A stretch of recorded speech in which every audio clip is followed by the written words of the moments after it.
Hello, hello. Hey, Savannah, you're first. Welcome. Happy Sunday.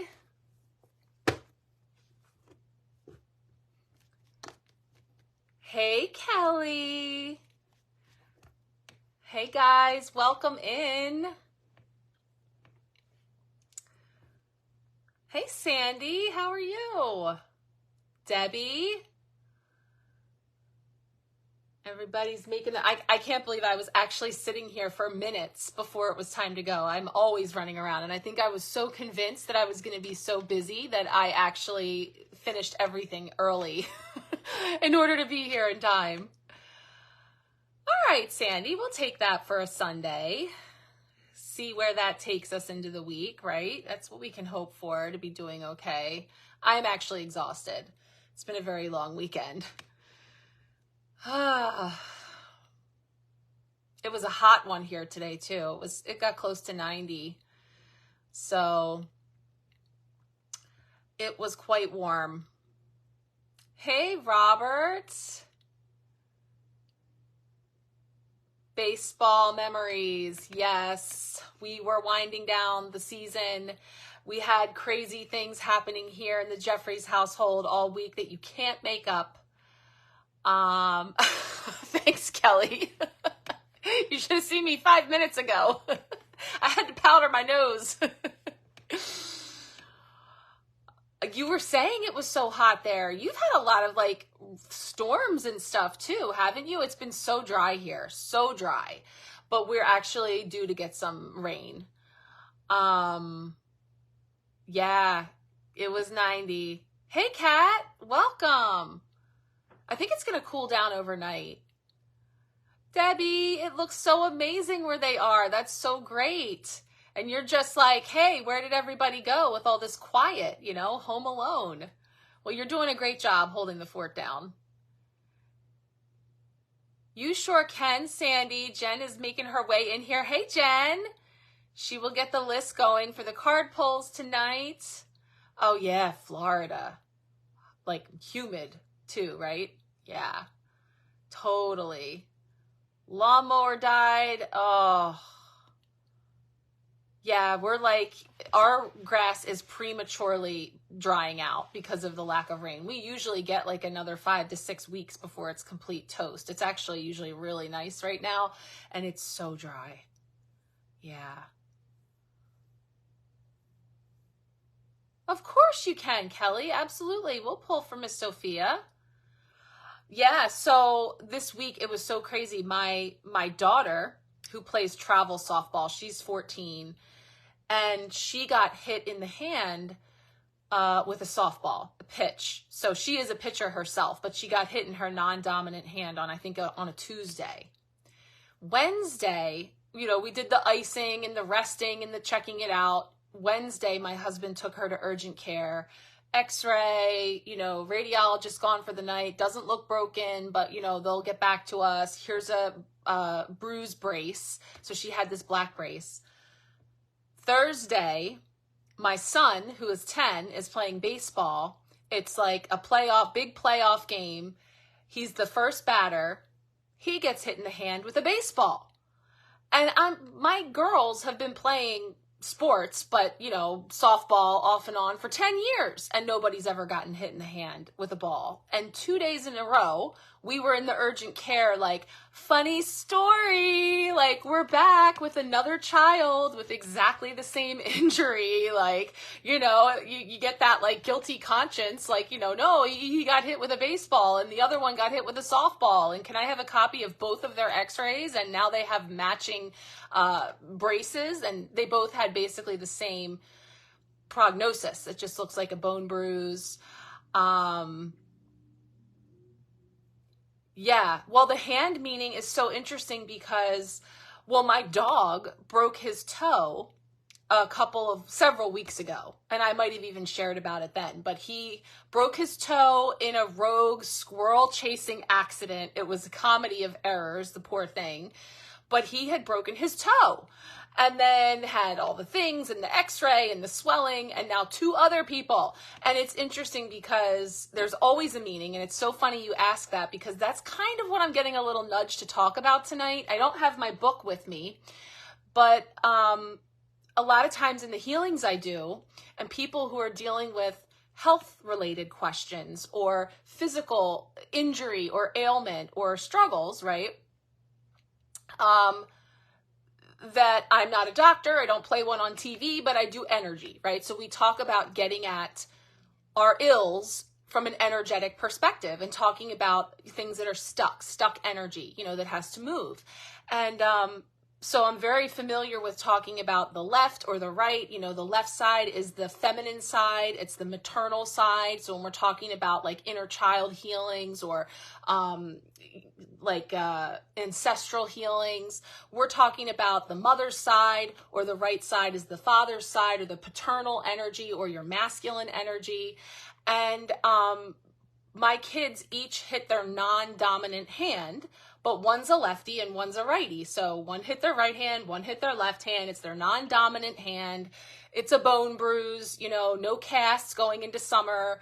Both were able to play their respective games this weekend. So I couldn't have asked for a better situation with them, right? And I know it's so hard to see your kids hurting, and your puppers too. Like, the dog, I felt so bad for him because, they don't stop. He's a Weimaraner. My Cooper, right? So I know you have a Cooper too, Kelly.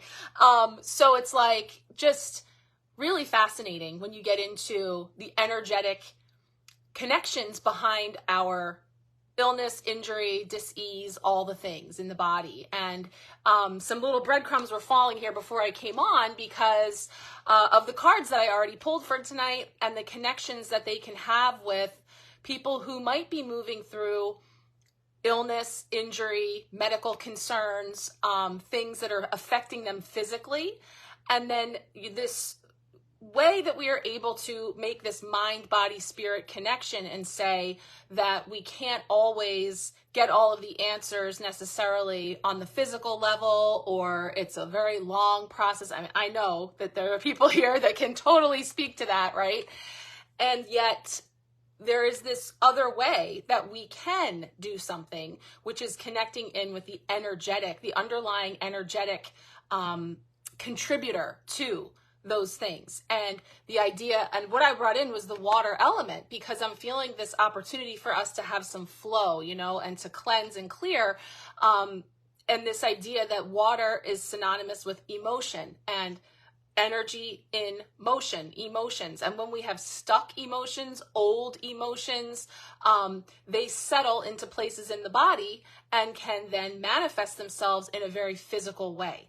So it's fascinating, and I don't know how much will come up tonight, but I was just taking a peek at these cards and some of the additional meanings of them and feeling like, okay, I'm seeing a theme here where there's this opportunity to share more widely about how we can work with our physical ills from an energetic perspective.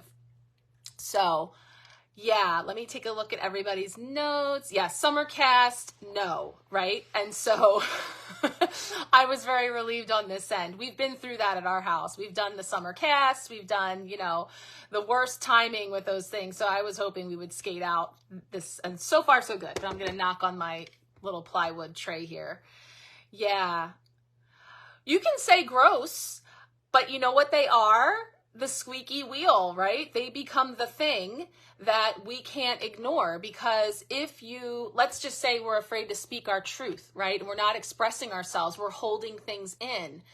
And then all of a sudden we get some gross, ear, nose, throat thing, or we lose our voice, or we have a thyroid problem that comes in, or some type of an imbalance that's happening in here that then we can't deny, right? Because then something comes to the surface and we have these weird symptoms or this discomfort or something that gets to the point that we can't ignore. And that's what those stuck emotions will do. But they play a role to get our attention, to bring it to our awareness that something is underlying. So that is something that I think is a great complement to working with the ways that we do things here in the West when it comes to medicine and healing, that seems to be winking at me tonight. I'm going to see how it comes up in the cards. Yeah. Yeah, well, Kelly, it's fascinating, and I'll talk to you. Like, I don't have my book with me, but it's amazing. Like, when there's a problem, and I look it up in the book, and it talks about where in the body, the problem is, and then the emotions and the underlying things that can be connected to it, and it's really interesting. It's really cool. And even if you're just considering, you're opening yourself up to the possibility to improve, to give yourself additional ways to get at your healing, really. Chastity might be in and out tonight. Oh, bedtime wars. It's Sunday. Are you guys, well, this is our last week of school, so everybody here is just in rare form for sure. Oh, so she's learned how to turn the light on. Oh, we're playing games. Look what I can do. I have a new trick.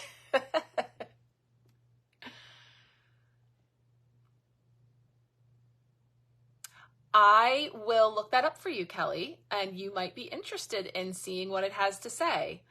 Yeah, our last day of school is on Thursday this week. So yeah, so everybody, welcome in. I'm just kind of rambling because I was looking at these cards before we got started. If you caught it, I do have like a very quick 2-minute pop in to pull these cards before I ran out to the baseball fields and came back and dusted myself off and came here. So we have our cards for the week ahead, and we're going to go ahead and tune into our collective energy with this week ahead spread.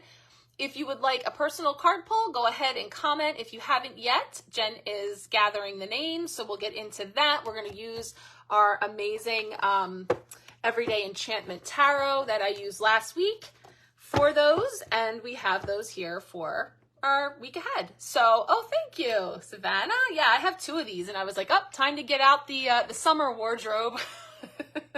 It's hot enough now. So let's dive in to our week ahead card. So this is Monday, kind of overlighting the week ahead and kind of giving us like a tune into the theme. And this guy popped up last week in a personal card pull. So maybe some may have seen it, maybe you didn't. It's the 4 of Coins, the 4 of Pentacles. And it's not hot in here, but I could see where tonight I'll need more than sleeveless in here. Yeah, so this is that card that has to do with what we're holding on to, and it does give us that nod to the Pentacles, which is finances and material, our abundance, savings, financial planning, and those types of things. But there's also a lot going on in this card, right, that we can kind of use the signs and symbols and the stories that these cards are telling us to connect with our intuition and derive thoughts and ideas about what this might be telling us about this week. And so this is the first stop in the list of cards that are giving a nod to the flow of water, because I always see this like this child has built this sandcastle, right? And we know what kind of work it can take to create something like this that they might spend their whole day on, right? And their little moat there with the water, and yet we know that it's not permanent, that the tides will rise, that the ocean will come in and eventually sweep this away. If not, somebody come along and, kick it or something, that it's impermanent, right? And so this idea of the things that we hold on to, the things that we invest in, kind of, again, having an opportunity to look at what all we are holding. And since we're getting this nod to looking at it on all levels. Oh, hey, Regina. Thank you. I always say, we're getting into our season now, the Leo season. And so the sun, it brings me back to life. So I'm slowly coming back from my hidey hole of the gray winter. Thank you. Is it an alien on the bottom right? It's not an alien. So this is my right, which is a crab. This is, all of her cards feature some type of a sprite, some type of, it does look like an alien though. Think about that. That's important, because what you see and what that says to you, because you have a crab and you have this guy, this figure that looks like an alien to you, and think about the crab and the references to that, and then what you're seeing here, and notice that they're on the opposite side of the moat, right? Yeah, it's kind of like a sprite, it's not a fairy. I forget what she calls them, but I just think of them as like these little elemental beings. And they're in every card. It's kind of like Where's Waldo, or you can, but when you're reading empowered tarot, the way that when you're reading tarot, but my shtick is that it being from this empowered place, because it's saying, what does it say to you? If you see an alien, that's an alien. So then it's saying, look at the position where it's at. It's on the other side of the moat. Is it sort of like a protective energy? What is in his hands? So he's holding the coins. So he's holding 4 coins in his hand, which, we would consider the shiny thing to be the thing of value, to be the thing that we are holding on to, that we're investing in. So there's just so much symbolism in this deck specifically. Like, I knew I had my work cut out for me using this deck this month, because you can go so deep with it. Feeling in from the collective point of view here, what we might expect this week, I feel that we're being invited to take a look at what we're holding on to, what we're investing into on every level. So we're talking about mind, body, spirit. We're talking about, energy and what we are spending it on. And look at these things that are impermanent. These things that we've put a lot of time and energy and effort into, and then kind of being at this place about what, understanding that they will eventually wash away, that too will change and transform and transition. Alien protection would let little Kelly rest. What a beautiful, it is a really beautiful deck. And so this is kind of, just like I said, overlighting for us, and we're talking collective. So when we get into pulling each person's personal cards, then we see how that might be playing up for you. But we're definitely setting the tone for this week with a look at what we're holding on to, what we're investing in, and how that might be shifting and changing, and also feeling safe to do so, right? That we're safe to let go of something, that it's okay if something is no longer serving us. And again, on any level. So people, places, things, behaviors, limiting beliefs, old beliefs, old patterns, all of that type of stuff. And I'll just talk about this guy because we didn't talk about him. Seagulls, definitely the child and the seagull is giving again. Gemini season is just reminding us to play, to be light, to seek out our joy, this connection in with the sun. And that's a little spoiler alert for what's coming up here, is how we're growing. So we're feeling this energy into playfulness, laughter, being less serious about things. So not being so serious, right? I built that sandcastle and it was a lot of work, but it is going to eventually change. It's going to transform from this position that it was in. It's going to wash out with the tide, for sure. So that brings us to Tuesday, which is about a potential block or challenge. And this one is really interesting. So this is the 6 of Wands. And it's a card that is about victory and success, allowing ourselves to be seen, to be celebrated, to accomplish something, to come through something victorious, cross the finish line, right? This could be a block or challenge this week. So on every level, could be allowing ourselves to be seen, allowing ourselves to be celebrated or put on the spotlight in some way, or challenged to finish something, something like that. But when I tuned into Poppy's beautiful book where she tells stories about these characters that are on these cards, here you will see this nod to what I was talking about with mind, body, spirit, and this connection, and things not always being what they seem. And that's why I feel that there's some people that this may speak to, whether it is yourself or someone around you or circumstances where you might be moving through something under the surface that doesn't appear to everybody else, right? But it's something that is a block or a challenge. So I'm going to tell you a little bit about this story. I know I'm going slow, so okay. So we're talking about this person finishing this race, right? And so they're celebrating. I've made it. My dedication has paid off and I've got what I deserve. I invested, right? My time, my energy, I practiced, I trained, and now I am finishing this race, this leg of the race, or I'm accomplishing something. All those hours rigorously training when my mates were out clubbing or having coffee together were worth it for this magnificent moment. To know I did this through my own focused effort and force of will is exhilarating.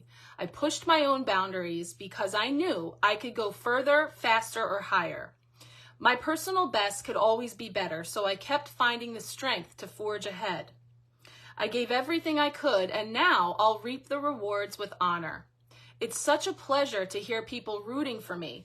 They believed in me, and now their faith's rewarded. This win means more because I can share it with people who appreciate my achievement. They'll know that 18 months ago, I was told that my disease could still spread no matter how it was cut back, and it could be fatal. I was told I'd never race again. Oh, what a challenge to me that was. I stoked up my unquenchable fire and hurtled over every obstacle the illness put in my path. I not only wanted to survive, but to powerfully thrive, and I shall. Now, at the finishing line, I applaud the other athletes. I'm grateful to them for making this race possible. I'm a good sport, and I don't intend to battle an out-of-control ego as well as a medical condition. I'm not better than them. I just did better today, and I want to raise the bar to bring them up to my level. I'll enjoy my day in the sun and bask in its warmth, but encourage them to have theirs too. So, you know, that's such a cool, and the name of this is Bearing the Flame. Bearing the Flame is the name of this painting that she did here to show this Six of Wands. So victory, success, but never knowing what goes on. Hey, Ginger, welcome. Never knowing what's going on beneath the surface, and that someone who can look so fit and healthy and, you know, having it all, you have no idea what struggles they're working on, right? So there's this energy of how could that show up as a block or a challenge for us this week. And so whether it is on the most basic level, a race that you've been running, something that you've been looking to complete that is not quite there yet, or feeling like it's taking a long time to get there, or, you know, sort of dragging, but also recognizing that there are things that this character seems to be saying that everyone will support them for. So anything that we're struggling with under the surface, that, you know, we are safe to allow others to support us and cheer us on, whatever it is. You know, this, I'm not saying this is all for everybody about medical stuff or anything like that, but I'm saying that our unique challenges and how they can present themselves on every level of our lives, right? That's the way that we can be challenged to continue to persevere, right? And be able to finish a particular leg of the race, and that it does take support, right? And that it is okay for us to open ourselves up to receive that, so that that could show up as well. Hey, Shauna, welcome. Nope, you're good. I'm talking slow tonight, so I'm only on Tuesday. Welcome in. So, you know, we'll see how that correlates with these other cards, but a potential block or challenge is sort of maybe feeling a little weary from the race, and, you know, knowing that we're almost there, to persevere, to not give up, to be open to receiving support. And also remembering that about those around us, that even sometimes we can give a check-in to people that could be struggling with things that we don't see. So Wednesday is our midweek blessing, and that's bringing in the King of Swords, the King of Blades. And it's funny because I was talking to my friend, and I looked over and I saw this card, and right away I noticed the glass of water, and I noticed that it was half full. So that's why I'm feeling this water element coming in, because there's just this aspect of perspective, right? So this is the King of Blades, the King of Swords. And the King of Swords is very steady, very balanced, very logical, very unemotional, you know, not swept up in emotion, but very direct. But it's funny because, like I said, I don't even want, I'm being challenged to throw that out. Like what I know about the tarot and telling you about the King of Swords isn't even what I get here, right? It looks like they're in a courtroom. They're in a courtroom. It's like, it reminds me of like, I mean, she was from the UK. So I guess, I know that in Canada, they actually do dress this way when they're in court, like with the wigs and all of that, reference. But there's something here about evidence that's being shown and being very clear about it, and having clarity. So as a midweek blessing, it does speak to getting straight to the facts, getting straight to the point, and there's also, again, a nod to that glass being half empty or half full. You decide. Last week, we talked about the dandelions and how some see wishes and others see weeds. It's all about perspective. And there's many truths, right? So here they are in the courtroom, and there's this like judge and jury, and all the people weighing in with what they observe to be true. So this is a shift into, again, as we think back to this card and what we're investing in and what we value and what we're holding on to, that this blessing is getting some clarity on things that may have previously been murky or unclear. Or again, speaking to that, the swords for me is also about expression and speaking the truth and being direct and not pussyfooting around, right? So getting right to the point. So there's also this opportunity. Now, anytime we have the kings, queens, the knights, and the pages, those are called court cards, and they represent people, personalities. They can be you or someone around you. It can be an aspect of a situation, but there's this truth, being very clear and direct and speaking our truth unemotionally, but also not harshly, right? Because the swords always remind us that they are double-edged, and that it can be harsh. And so again, all about perception as your reality, right, Kelly? Someone's reality. Your perception is your reality. And this month, in the Empowerment Pack, the channeled words that we are working with is beyond expectations.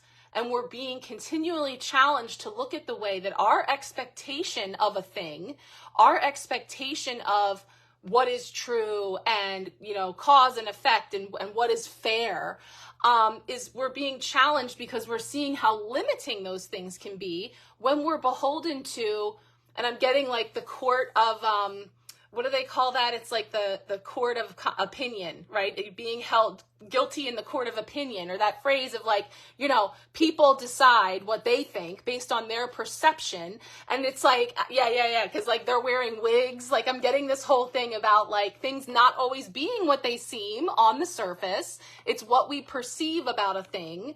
So now again, we're really being, a blessing is the opportunity to be more discerning, to really take that precision of that sword and get at a higher truth, not one that is perhaps just based on other people's perception of you or what they think you have going on or exactly what it took for you to get there or to finish that race, And so people can think that they know a whole lot of things and draw conclusions and make rulings and everything like they would in this court, the court of common opinions or whatever they call it. I can't remember the exact words, but it's coming to me in the form of, it's so much about perceptions. And so we are continually being invited to challenge our own perceptions and our own expectations and others' expectations that we have of ourselves, expectations that we have of others and what they have of us and vice versa. Because it's like jumping through a lot of hoops and over a lot of hurdles in the name of being perceived as being victorious and successful. But actually, that is just one person's perception or their expectation of how it should be. So I feel like that's a bigger message, just moving through this week and how it can show up for you, is really looking at the ways that you navigate your days, your weeks, and engage with other people, how often they are laden with expectation and perceptions that we are being invited to transcend, or maybe even question the way that some of our ways of looking at things as more pessimistic or from a lower vibrational perspective might be keeping us sort of holding on to things that we are being invited to release and let go, you know, and allow them to be carried out and not fight the current kind of energy is what I'm feeling there. So yeah, that's a big one. That definitely came through to me about people fighting battles that no one knows about, for sure, and drawing conclusions and making rulings based on what they think they know, right? For sure. And the idea that we're all guilty of it too, right? So perspective building. So I was so stoked that this card came up for how we are growing, because it is the gorgeous cover girl of this deck, the Sun, the major arcana card of the Sun. So check out that sprite in the upper corner. I don't even know to say left or right for you guys, but in this corner, beautiful energy of transformation, metamorphosis. And it kind of winked at me when I was quickly pulling the cards, because we're gearing up to the summer solstice, which is, of course, the card of the Sun. And also, we will be making our way to a new moon in Gemini next weekend, following this week. So we have how we are growing with this beautiful card, the energy of the Sun, which is all things. This is known as one of, if not the most positive card of the tarot, because it embodies all of that warmth and energy of the Sun, which is, of course, is a very masculine energy. It's fire energy, so that's action, doing. And so Fallout Boy dancing like I'm Uma. It does look like Uma Thurman. Jen pointed this out last week. Absolutely. I'm totally getting that for sure. And so, like I said, I could just go on and on because there's so much to look at. There's the pigeon, there's the butterfly, there's the backdrop of what's happening behind her. Like, there's just so much here. But how are we growing into, and the yellow and the Sun is also, of course, connected in with our solar plexus, our sense, our source of I am, right? Solar plexus is our worth, our joy, bravery, courage, I can, right? And believing in ourselves that we can do this. And so, you know, there's a hopeful energy in it. And also recognizing this, you know, very laborious process of metamorphosis, and recognizing that, just like, to me, it's like, geez, hurdle, like one after the other. It's like, just when I thought I went through transformation and change, I already went through one thing, then there's another one. Like, there's these layers to the butterfly's transformation. It's not just one hurdle, right? There's a series of hurdles, always. And so there's definitely this energy of, you know, you're in your head anyways. Get in here, get in your belly, get in your belly, get into your solar plexus and get in there and know that you are amazing. You got what you need. Oh no, now I'm going to start singing Biz Marquee. No, I'm not doing that. But I'm definitely feeling this connection to what our block or challenge and how we're growing are very connected, because all of these hurdles that we're having to overcome, but also being the ever unfolding butterfly, right? There's this continual metamorphosis. Like, if you reach the end and you've arrived, then you're kind of done. Like, the ride's over, right? So it's actually kind of hopeful, the idea that after I've already gone through one metamorphosis and I've already come out of that cocoon and spread those wings, that there's actually yet another hurdle, and then another, because I'm still in the game. You know, like, if I get to the end, it's the end. Yeah, that bastard. See, I know what you're trying to do. You're trying to take all of my things and turn them into self-depreciating comments. I am not calling you a fat bastard. How's your Scottish accent? But I like the jumping hurdles. Yeah, and this idea of how are we growing, right? Into the knowing that it's all a part of standing in our own light and shining our light and recognizing that we are present with all the seasons. Like, so what did I say? Oh, I finally have like a glow because I have the sun back, and I was like miserable and gray before that. And yet I had to experience that other side, right? That season.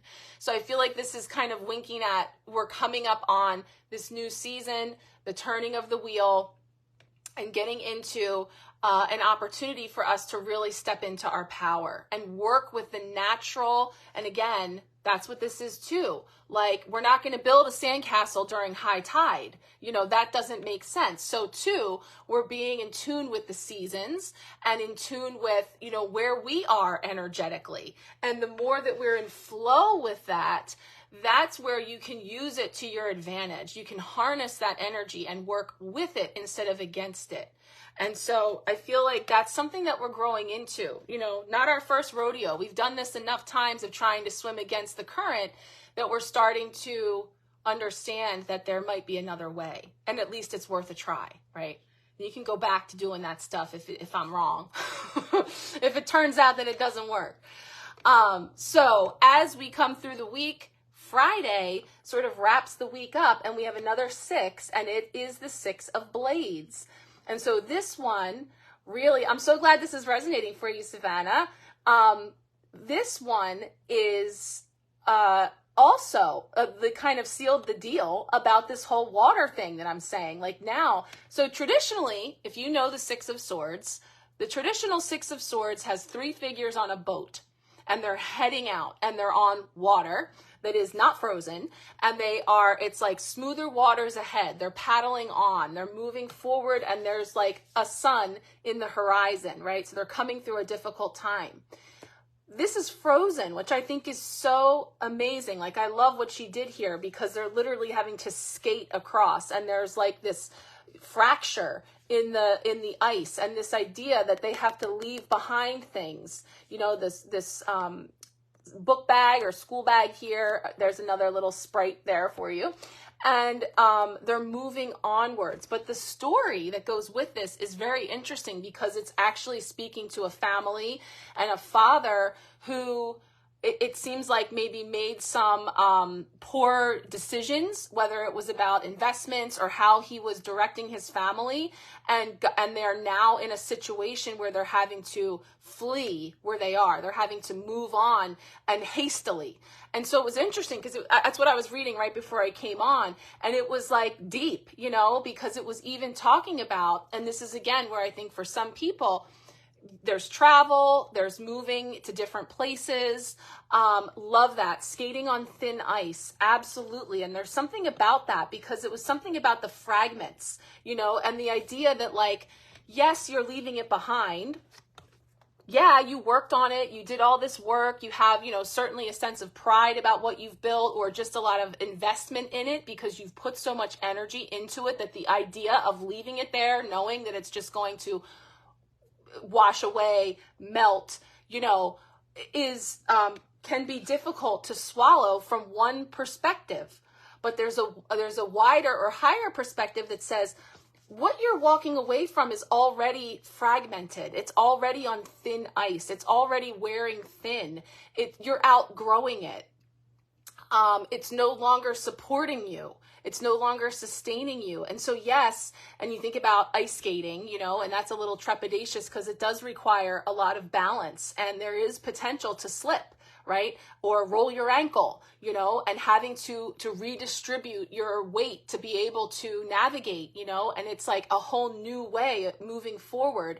So for some people, it is literally moving on to something new, a new place, a new job, a new identity, a new day. And even if it is deciding that I am going to let go of some of these energetic things, and I am going to trust, yes, Savannah, like, you'll always be guided on the right path, that it's not going to steer you wrong, because, and this is bringing in magician energy, which I'm surprised we haven't seen the magician, because the magician's always sneaking in here, about a willingness to use our tools to practice in order to hone our craft and our abilities, knowing that we very well might make mistakes, or if we're feeling frozen with indecision about which way to move or how to go, because if I go this way, and then what happens? The mind comes in with all of the things that could go wrong and all of the expectations that we have, and it freezes us, right? It literally stops us in our tracks, right? Change is scary, but without change, we can't grow. That's right. And there is also something to be said about indecision is a decision. So choosing not to move, choosing not to step into change, right, Shauna, is a decision in and of itself. I see that the ice is literally cracking beneath my feet, but I'm not going to do anything, and I'm just going to stand here, and then I might even be surprised when the ice completely cracks and I fall in and be like, I have the worst luck. This always happens to me. And it's like we're being invited to see this other perspective that understands that we have a whole lot more to do with what we are manifesting in our lives than maybe we realize or that we take credit for, right? Skating does require good knees and good ankles and both legs. So I'm saying that there is room here for like a little pup sled, like somebody gets to get pulled along, because the traditional Six of Swords does show one person is paddling and the other two are like stowaways on the boat, so somebody is the one. And you see here, he's got his walking stick. So when there's a will, there's a way. Okay, Robert, we'll get you there. So I think that there's just some really beautiful energy coming in here for us to look at. And again, I know these are bigger messages than like, this is all happening this week, but hey, we're being invited to take it to the next level. Oh, Jen, I know. I'm ignoring him. Oh, bless his heart, Robert. Class clown. You can't scare me. I have 4 kids.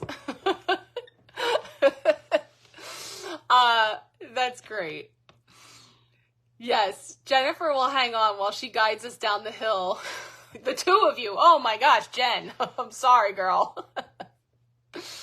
Good elbows. There you go, Kat. You're thinking outside the box, being innovative. Yes, bless his heart. Oh my goodness. All right, so let's do this. If you have not already said so and you would like a personal card pull, please comment below. We will get you on the list as I start to shuffle this giant deck of beautiful goodness and deep messages. You know what that means. I know. The worst is like, I told somebody what that meant and then they said it to me back, like on another occasion. I'm like, you know that I know what that means, and then you're saying it to me.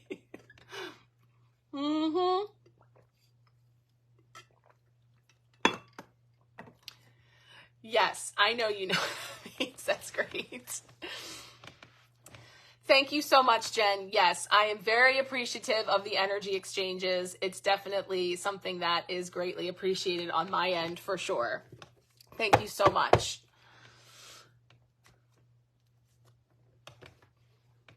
Okay. Oh, and I'll say before I get started, I did share too that I have, and more and more people have been joining us on the Sharecast on Marco Polo, which is awesome.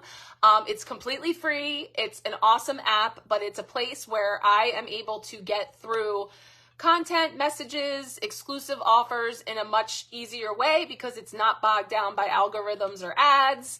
And I'm able to deliver readings there a lot easier than the very complicated, fancy way that I always insisted on doing it. So therefore, I can offer some specials at a great value, and I have a summer solstice special that's available. So that was just dropped.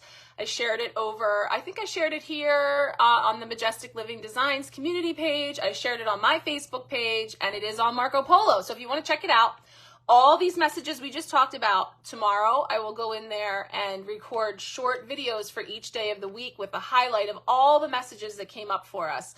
So please check it out if you haven't already. And also that I'll talk more about the summer solstice reading as I go through the week, but I did drop a little 3-minute video where I explain it's a 9-position spread. It's really cool.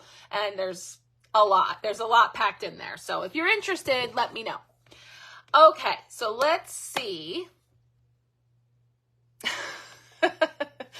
We're laughing, speaking Southern.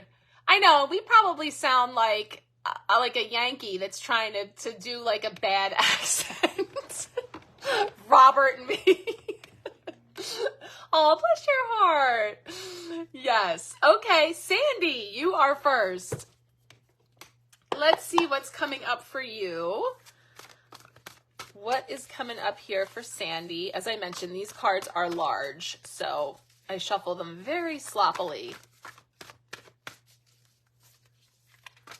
Oh, thank you, Kelly. I am so loving connecting with you. I sent you a polo, by the way, just before I came on. I'm going to be in touch with you tomorrow to chat some more. Awesome. Thank you so much. I appreciate that. Every month there's empowerment packs. So the next month we'll start up with July, and it's 3 readings throughout the month for you and unlimited 1-card pulls, and we connect and chit chat and see how the energy moves for you throughout the entire month. We highlight the full moon, the new moon, and all the goodies. So I can definitely tell you more about that too. Thank you, Chastity. I'm so happy to have you along. Robert, I know, you guys, come in, bring it in here. Thank you. I really appreciate that. I love it. It's such a joy, and I'm loving that we have such a great group. It's awesome. Oh, yeah, Kelly, it's there. It's nothing big, my message. It'll be there for you. I absolutely would do that, Jennifer. I've always been very, parental permission, of course, because my daughter asked me once to do a reading for her friend, and I was like, but absolutely with parental involvement, that would be so cool. Would love that. 12 years old. Oh my gosh, getting so big. Yes, let's talk. Kumbaya. We brought it in for a group hug. That would be amazing. I actually have some decks for teens. I have some really cool decks. Oh, I love that. Thanks, ladies. All right, let me spray, and then I'm pulling Sandy's card. Bringing in some clarity here just for you, Sandy. Let's see what's coming up for you. Absolutely, Ginger. If you want a card pull too, feel free to say so, and we'll pull it and you can catch it on the replay. But thank you so much for stopping in. Have a great week. All right, Sandy.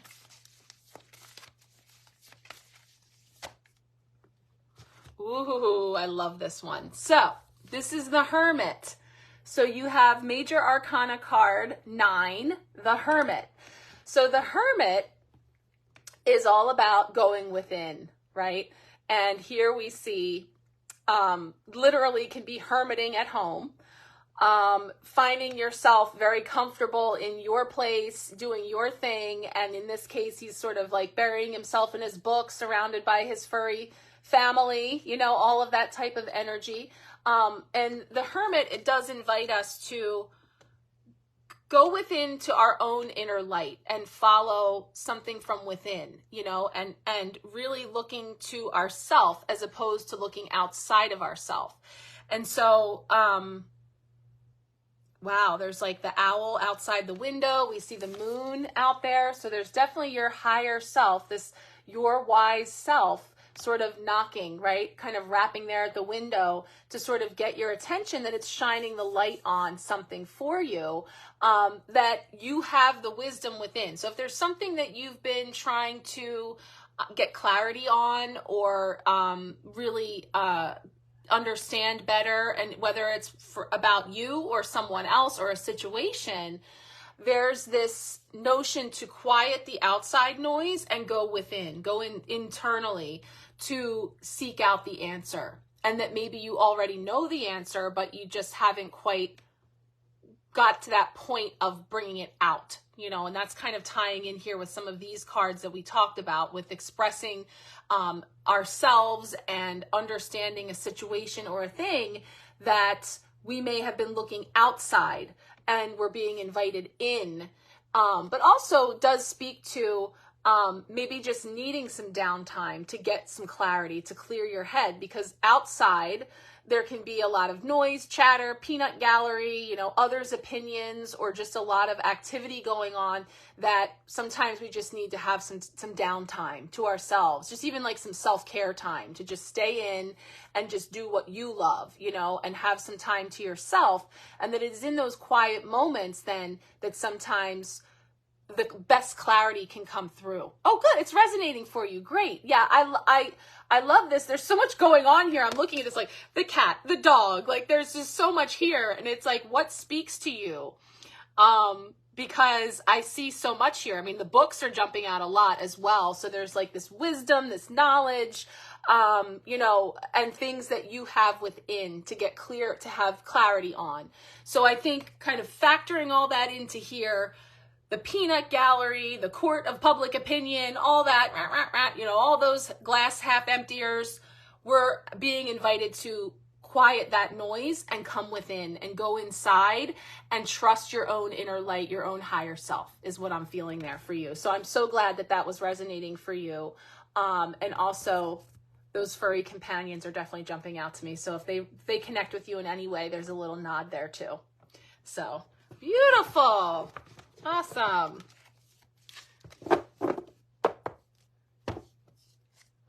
You got a mini me too, Kelly.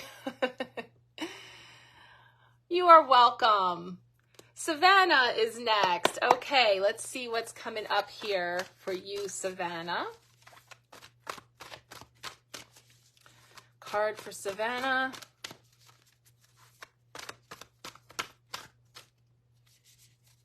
Right there on top. Oh, I love this one. Okay, this is the Empress. So major so far. Major Arcana card, so significant energy around you. This is the Empress, and she is like the mother energy. It's like Earth mother energy also, like Gaia energy, like very much like connected in with nature, with garden, all of that energy. But definitely we're seeing her here as this beautiful source of support. And oh, good night to you, Sandy. Have a fantastic week. Again, it doesn't matter depending on if that is resonating for you or not, like whether you do feel like Susie Homemaker or whether it does feel like you are like the soft squishy mama or not. There is this energy of nurturing our garden, and it's kind of speaking to me with this card because it's looking at what we are going to invest our energy in. Very often the Empress gives me like spiritual garden, and we're planting this garden because we're birthing something. A lot of times the Empress is depicted as like a pregnant woman, and it's about going through the birthing process of something that you are bringing forward. So birthing something new way of being, new project, new, anything that's coming forward, but knowing that not without its gestational pains, labor pains, contractions, the ebbs and the flows, the high tide and the low tide. But also being in a garden, this idea of what are we nurturing? What are we investing our time in? Because that's when I say, well, we don't feed the weeds, right? We don't want to spend all of our time and energy focusing on the weeds, the naysayers, the stuff that we talked about here with people not getting it or different perspectives or expectations, because then what we put our energy into is what persists, right? And so definitely being very discerning about who and what, how we're opening ourselves up to nurture and to foster new growth. So there's definitely an energy of that coming in here too. Let me see what the Sprite is doing. Oh yeah, I love that. That is so cool that shows up for you through here. I'm never sure like how clear it is for you guys, but that's absolutely what we see there, is just a reminder about how perceptive our kiddos are and how they can see so many things energetically that we often don't. Because we've been jaded and we're old adults and we start to lose some of that magic sometimes. And it's a beautiful reminder to look to the little people around us and to that youthful, playful energy, which again, took a while for us to notice the seagull who's there like, hello, like I'm all about play and laughter and lightness and joy and simplicity instead of worrying about all of this other heavy stuff. And I love that you just saw that. That is so cool. Oh, I'm so glad it resonates for you. Awesome. Yeah, I love this card. And then there's the red roses in the background, and just, it's a beautiful card speaking to the energy of the divine feminine and about nurturing and gestating and birthing new things, but also being very discerning about what we put our energy into. Oh, she caught a drone flying over you. Yeah, I've definitely caught myself a few times, like thinking that it was like a plane or something, and then I'm like, and then it gets that weird, like depending how close it gets, and you're like, oh, is that a drone? Yeah, these kids are coming in different, all right? They're wired and they're very perceptive and they see these things. So I love that you picked that up, Rob. That's awesome. Yeah, so I'm so glad that resonated for you. For sure. Beautiful energy. Am I like sliding around here? I think so, because I talk with my hands. All right, we have Kelly and Sophia. Okay, so we're going to do Mom's card first, right? We'll see what comes up for you. And then Sophia's card. So let's start with Kelly's card. I love mother-daughter picks. And sons, for sure. Okay. Ooh, I love it. So Kelly, you got the Fool. And that's perfect. Okay, so we have the card of the Fool. Innocent, new beginnings, right? Starting out. And this is like, again, another Village People reference. There's another card that I talked about that has the construction worker, and it gives me Village People reference. But it's like, you know, the Fool is setting out innocent and carefree, looking for adventure or whatever comes my way. And there's this beautiful, like, free-spiritedness to it, you know? Like we see here, the spilled paint and just kind of like, like I'm getting like, que sera, sera. Like, I could see that, you being a handsome construction worker. I see that. I think there's actually a Pegasus in here. There is. I never noticed that before. So right here, the sprite is here, but that is like a Pegasus. So that is really cool. So again, things that are magical, things that are enchanted, things that are mystical, you know, and just like using those things, because we're talking about beliefs, we're talking about perceptions, we're talking about like entertaining the idea, right? So like I'm challenging you with some thoughts about imagine this, you know, and whether or not we decide that that is true for us or not, right? We can use those stories, those archetypes, those symbols in order for us to access other parts of our own understanding of things, right? So it's like it's like a conversation starter. It reminds me of like Mad Libs, okay? Or like something where it's a springboard to say, what does that symbolize to me? And then it's sort of like a brain teaser, and it's challenging us, especially those of us who live in our head, especially those of us who like to stir around all of the thoughts and the logic and the everything else that's anything but logical, you know, like, but the head is in charge, right? So here, he's just carefree, open up for adventure. And yeah, imagine if you were mad living your life. So this is about a new beginning.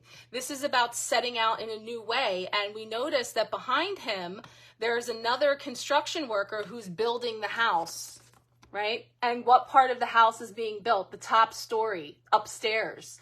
Now, when you get into dreams, oh, hey, Kendra, welcome. Yay, I'm so glad you're here. Yes, Robert, I know, and me too. That's why I can say so. President of the Overthinkers Anonymous Club. When you talk about structures and what they resemble, like dreams, right? Dream interpretations, and be like, it was so weird. The dream happened in my house, but it wasn't my house. It was like my childhood house, and it was in the basement, or it was in the kitchen, or it was in the attic. all of those rooms have meaning and symbolize different parts of our self. So the attic or the top of the house is our unconscious. It's the part of us that we are not necessarily connected with. And yet that is how we access that wise part of us. Like, so I love that what's under construction, what's being built on here is the upper floors of this building, because your new adventure, you're striking out and you're still doing it like in your own fun way, because we've got the Pegasus and the spilled paint and the flat, like all the rainbows and all the things going on that are just like all over the place, coming to the edge, you know, all of it. But also it's all happening up here where there's this rebuilding going on. The Bing Bings are up there. Okay, so they are. But this is about a new beginning, right? This is about a new fresh start. And it's also about stories, right? So the story is that the Bing Bings live up there, right? And whatever happens whenever you've engaged them, that's a story that you've built over time, right? You've worked hard on those stories, right? Those aspects of you who built that story. And yet we can allow that to wash away if it no longer resonates, right? Look at this. So because you're connecting so much with these cards, I could just, so those old stories about the Bing Bings, we could keep on standing on that. But, you know, so it's like, that's where we have this opportunity to acknowledge, right? And say, thank you, Bing Bings, because you served a purpose, right? There was a time where that story served me. I thought it did. It kept me safe, or kept me in some place where I now recognize, with this new beginning, with this fresh start, this new way of looking at things, Bing Bongs. I know you said that before too, because I'm like, isn't it Bing Bong? But you said Bing Bing. So I'm like, listen, I don't want to yuck somebody's yum. Bing Bings, Bing Bong, bada boom. You know what we mean. I love that I can talk to you like that though. So this speaks to me for you, and, you know, I think it's just an invitation. Maybe that's the thing. Maybe they do need to be Bing Bings from now on. You can rename them. The Dolphin Bing Bong. All the 80s in life. Laughter is the best medicine. Bingalings. Oh, I love that. Bingalings. That's great. I can't with you. It's Sophia's turn. You're the fool, right? We all are the fool, and you're setting out on your fool's journey. And there is an invitation here for you to rewrite a new story, to check out a new storyline. Just check it out. You want to go back to those old chapters, you sure can. But this is an invitation to step out. Put on your hard hat and step out. So we will talk about that. But that's awesome. Bing, bing. I was like, because I remember the last time you said Bing Bong, and I was like, and I forgot that it was associated with that movie, which literally every time it comes out of my mouth, I forget what the movie's called. And I have that moment of like, what is the movie called? And it's like not even remotely on my tongue. And yet I know it. I love that movie. And we talk about it almost every live. And it's like, what is it called, guys? It's on the tip of my tongue. It's not on the tip of my tongue. Because I keep thinking of something else. Oh, she said thumbs up. She's branching out and she's a self-admitted shy. So that's awesome. Inside Out. Yes. Thank you. Bing bong. Okay. All right. We are going to pull this card for Sophia. So I am going to spray the water spray again, because that is about just clearing the air, right? Clearing the energy, because we're going to focus on this card being for you. So that's also why, little fun fact, why I knock on the deck. So it's symbolic of moving out the old energy, because this card pulls about you, right? So we're clearing the deck, and then I start shuffling it while I say what my intention is, that I'm intending for the pictures and the signs and symbols on this card to speak to me about a message for you, what you most need to know right now. So that's what we're asking for when I pull these cards. You are so welcome. I love doing this. So let's see what comes up for Sophia for this week. What does she need to know? Message for Sophia. Ooh, you're having a fresh start too. Look at this. So, just like Mom, so this is the Ace of Wands. And the wands are, in these cards, there's different suits. You might have heard me talking about the coins and the blades. We haven't really seen the cups tonight, but de nada. Okay, absolutely. So here we have this blank canvas because wands are all about fire, which is our ideas, sparks, our creativity, and things that we want to create. And aces are at the beginning. The ace is like the 1. So the cards are numbered, and as they go, those numbers mean things too. So I know that an ace is new, a new beginning. So we're starting with this fresh canvas, and here you see that like she gets to decide how she's going to paint that canvas. So it's a new beginning, and maybe you're having a new start right now, depending on when you're done school or what's changed maybe with your schedule right now, or you're getting ready for the summer. So maybe you're going to have some new routines, some new ways that you spend your day. And maybe you get to sleep in a little later or not, depends. But, you know, just exactly what everything looks like, your schedule every day and what you do to have fun, and all those things are coming up here and the other thing I see here is a pheasant. And for me, I know that pheasants are about opportunity. So they represent new opportunities to create, right? And it's blank. So you get to decide, right? She said the big change may be personal change. Awesome. So you can think about what types of personal changes you might like to make, right? And if it is about starting small with like one little thing you can do, because sometimes when I want to make changes, I want to just do all the changes. Like, okay, I want to change all these things. And then sometimes I get overwhelmed and I change nothing. So what my husband always says to me is to just do the one thing that you can do and finish it, so that you accomplish something and you feel like, oh, good, I can do that. So let's say there's like some ideas that you have, some things that you want to do. What is the first thing you could do that's easy, that you could just accomplish right away and check that off? Because that's going to help build. If you think of the wands as fire, sparks, all these little sparks of ideas, all these little sparks of things that you want to create or personal changes that you want to make. And many, many sparks can lead to a big fire, right? In a good way, in a way of all of those things really happening for you. And you see that big sun in the background. And that's another card here that's giving me the sun and summer energy and, you know, the season that we're moving into. Because like, yeah, the summer is starting for us, but the summer officially starts on the calendar with the summer solstice. And that's going to be on June 21st. So it's coming up really soon in there. So thinking about what kind of things that you want to make, those personal changes that you want to make for yourself. Oh, that's great. I love that you said you resonate with it. That's awesome. Yeah. So, and like I said, you look at this and see the things that speak to you too.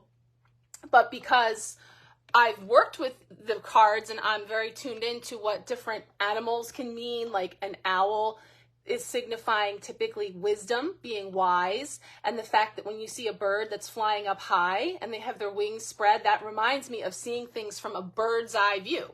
So seeing things up from a higher perspective, because sometimes when we're down here and we want to change all this stuff and we have these things we want to do and it's like, I have all this stuff to do and I don't know where to begin, or if I try this, it's going to be really hard, and I'm down here, right?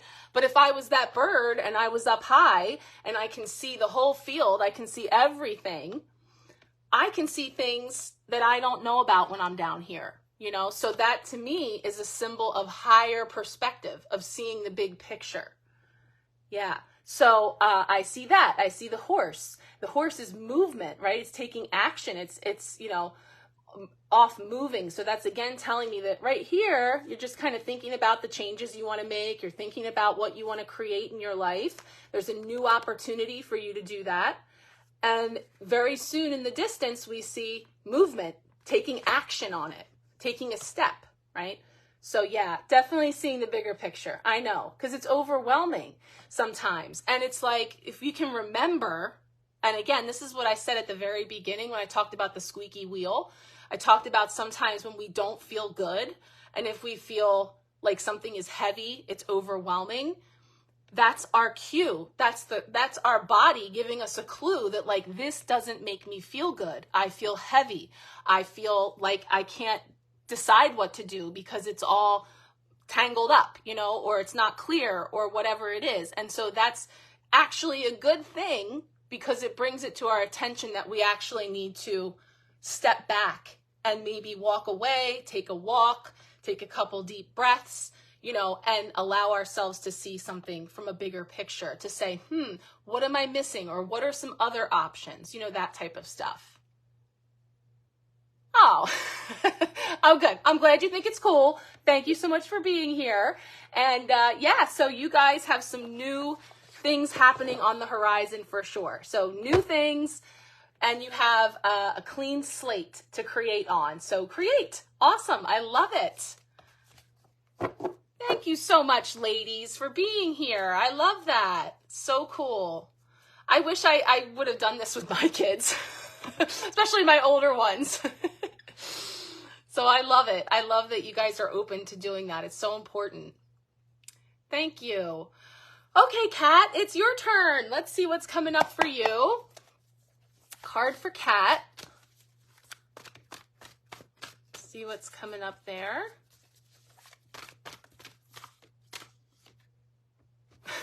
I was thinking of this card. Wait till you see this face.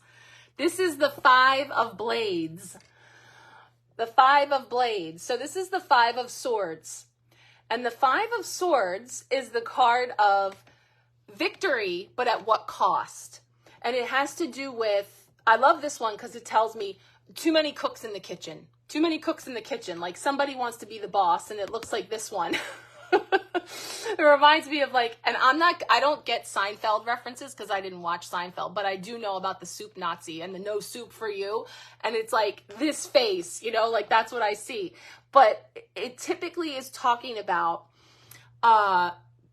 people or situations in our orbit who somebody wants to emerge the victor and say that they were right, that they won, that they crossed the finish line, right? So looking at this potential blocker challenge for you, you're in trouble at work. I know that there's a whole story about them, that one is the chef and one's the sous chef, and they have these different roles, and this person is obviously not happy, for sure. Yes, it's like a Gordon Ramsay energy for sure. And so there could be somebody with that type of personality around you, and the fact that your thoughts go to work, I would say that makes a lot of sense for it to be in that arena. And a lot of times when it is about people one-upping or wanting to be the one that was first or right or gets the credit, it typically can have to do with work for sure. Like, you know, and the juice is not worth the squeeze. We're being invited to question, is this worth, here you go with your story, is this worth all the time and energy that I've invested into this? Like, is it going to be worth it, this person or situation, to say, yeah, I won, I was first, it was my idea, or whatever it was, you know, this opportunity for us to put our swords down, our blades down, and walk away, head held high, because we're not going to invest our energy in that. And there's an aspect of that for sure. There's like a yellow jacket here, you know, like a stinging insect. So there is this aspect of, you can see like the energy of the little critters on this card, speaking to the idea that it can be like a little hostile or a little sharp. And again, it's like this King of Blades, if it were out of whack, you know, that it was harsh.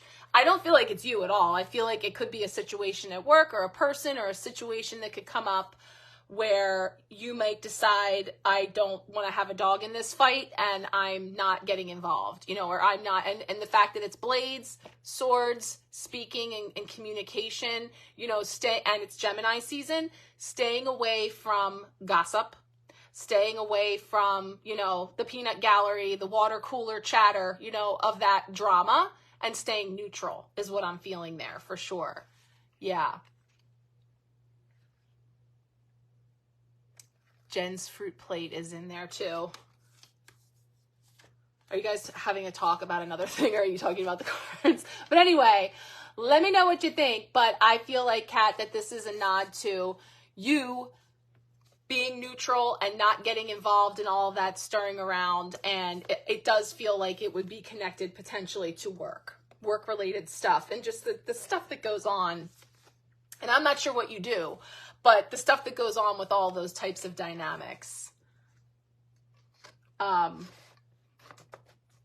Did you guys see all the things that are on here? Yeah, hopefully it's someone around me and not you. I don't feel like it's you at all.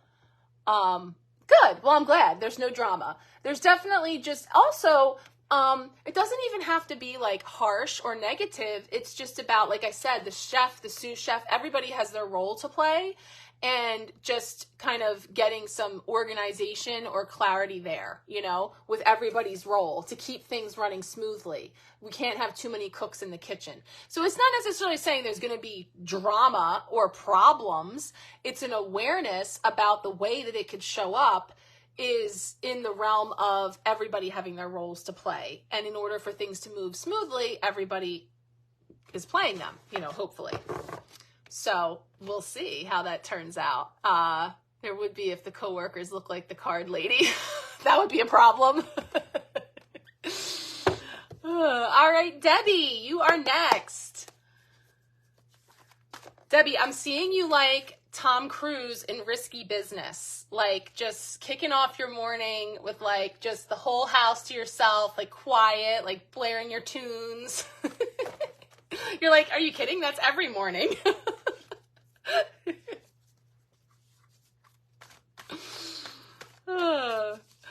All right. She does look mean and hungry, and she doesn't want those peppers and tomatoes either. Yeah, Debbie, pretty much. I love it. You're welcome, Kat. All right, let's see what's coming up for you, Debbie.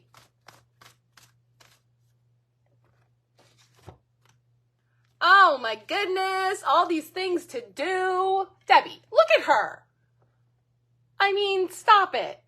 Okay, 10 of Wands, right? You're holding down the fort and you have jobs to do that you're doing, and you're stepping up and doing them beautifully. So I don't know if you, it's like, okay, to quote, this is obscure, but to quote Steel Magnolias when she says, honey, I don't know how you're doing on the inside, but your hair's holding up just fine, right? So I'm saying, by no means do I feel that you are maybe this way on the outside, but there's definitely an energy of you've got a lot of things going on, a lot of wands, a lot of things happening, right? So you see her here just like managing all the things, holding down the fort, right? But the 10 of Wands is of course that 10. So we're nearing completion of that chapter. We're nearing the end of perhaps any feeling of overwhelm or a feeling of, yeah. So it seems like you've got a lot of things, you know, and again, it's even like what I was just saying to Sophia. It's like, ooh, I can do all these things, all these projects. Like I have time to do this or this way to do something. And where to begin, right? Where to begin, like where to focus my energy. So there can be this like scattered feeling, right? Or wanting to just get to it all. But you put it all away, see, you're better than me, because I'm the queen of unfinished projects. And they would be like started all over the place and never finished.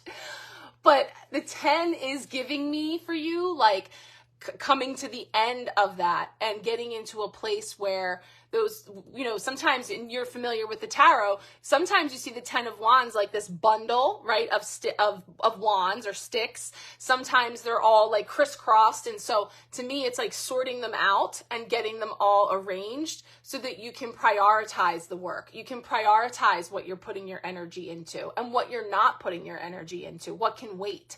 You know, she's got a lot going on here, but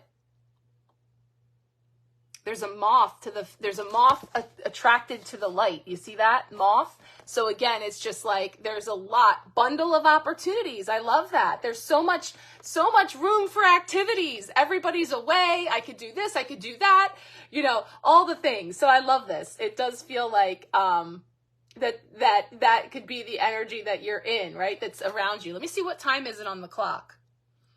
It's 10 o'clock. It's 10 o'clock on the card. I'm just noticing. It looks like in the evening. So yeah, I feel like it's maybe an obvious picture of the energies around you, just because you've got all this, you're inspired too to do these projects and do these things and make the most of it. And so the 10 just reminds us of sort of sorting all of that out and getting some order and taking steps, small steps. And I think you're doing it. You found all the papers you needed to file. Oh, awesome. Great. I love it. So yeah, we're definitely turning the page into a new beginning. So that's amazing. I love that. Yeah, that is so great. I'm so glad that you've taken all those steps. And I'm inspired by you, you know, because it's one thing to sit here and dole out all the advice, but it's another thing to take it and do it myself. And I'm better at one than the other. That's so great. I'm so proud of you. Chastity. Sorry, I was missing all that banter, but I could tell that Chastity might have to go. So reel me in. Sorry, I know this deck. It's so hard for me not to get in there. Chastity. Let's see. Okay. Chastity. She's here. She's watching. Cat food, going into an empty tea pitcher at the same time. I love it. Okay. Multitasking. You're welcome, Debbie. Why not? Why not put the cat food in an empty tea pitcher? Makes a cool noise. All right, what's coming up for you, girl? That one is winking at me. Stop it. Stop. I'm just going to put it up here. Okay? So, what you have here is somebody who just learned how to turn the light on and who thinks it's cool. It's the 8 of Blades, the 8 of Swords. I love this card because it totally captures all the feels about this phase of life, being in this stage, being in this place, right? And again, I can just leave this card here and walk away. Here's your reading. This idea that, now you know the 8 of Swords talks about perspective, right? And it talks about the way that things can feel. Oh, that's perfect. Yes, the days are long, but the years are so short. That is such a beautiful way to capture this card, for sure, right? Debbie, you saw this card this month too, right? And it's like, we all who have been here can hear this card. Like Robert just said, you can hear this card and feel all the things. And it's perspective building, right? Because it's not to negate how absolutely all encompassing that feeling is, you know, for sure. Because you know that, you know, the 8 of Swords tells us, hey, you feel bound, you feel blindfolded, but you're actually not. It's a perception. But it feels so real. And in many ways, you know, we are limited because there is only so many things we can do in this moment. But there's always something. And you know what keeps coming up on my feed, because it was a quote by Tina Turner? The fact that you always, always have a choice, even if sometimes that choice is just to think a more positive thought. And I was like, what? All right, Tina. Like, yeah, that is so true, because sometimes I call things like a non-choice choice, because it's like, okay, yes, technically I have a choice. I could do this thing or not, but I feel like I'm tied. My hands are tied because damned if I do, damned if I don't, right? And so I love that idea that like, but I can choose, because all these 8 swords, again, representing thoughts and beliefs, are hanging up on the wall, that sometimes the choice is just to choose to have a more positive thought, right? Or to be present with where I am and see like what I can do, you know, because there's a whole story here. We know she's in the robe. She's looking out there at the world, the grown up world, and she's in here, you know, and the baby's crying and the dogs are howling and all the things. So this is giving us this expanded, you know, perspective, this ability to see things, a new way of seeing things, or more options. Like, like you just said, because why not? All right, I'm watching somebody put cat food into a little pitcher. Why not? You know, and there's so much more laughter to get. Like sometimes it really is just rolling with it and being light and finding the humor in things. And it definitely helps to have our support systems, because it is an outlet of being able to vent and commiserate sometimes, or just be able to trade crazy stories or whatever. So, you know, and that's just obviously what's happening around you right now. So that's kind of crazy to me. But, you know, as general guidance for you is always, when you feel that perspective of like, I'm bound, I don't know what to do, or I'm limited in my ability to make decisions, that there's this invitation to look up from a higher perspective, to laugh about it, find the humor in the situation, and maybe just choose to have a more positive thought. And then from that, we start to lift our vibration, and then other possibilities start to come in. So, you know, anything that you're feeling like looking for options, and those options seeming limited, it speaks to there being more options than meet the eye, that there's more out there that you maybe have not yet uncovered. So there's this opportunity to look at it with fresh eyes. So that's what I'm feeling coming in for you, but that was pretty crazy. I know. Okay. Thank you for saying so. I love it. That's so great. Oh, all right. Nicole is next. All right. Thank you guys for hanging in. Let's see what is coming up for Nicole.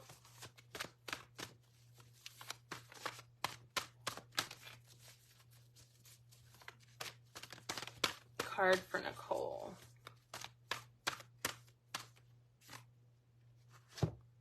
Ooh, Queen of Coins, Queen of Pentacles.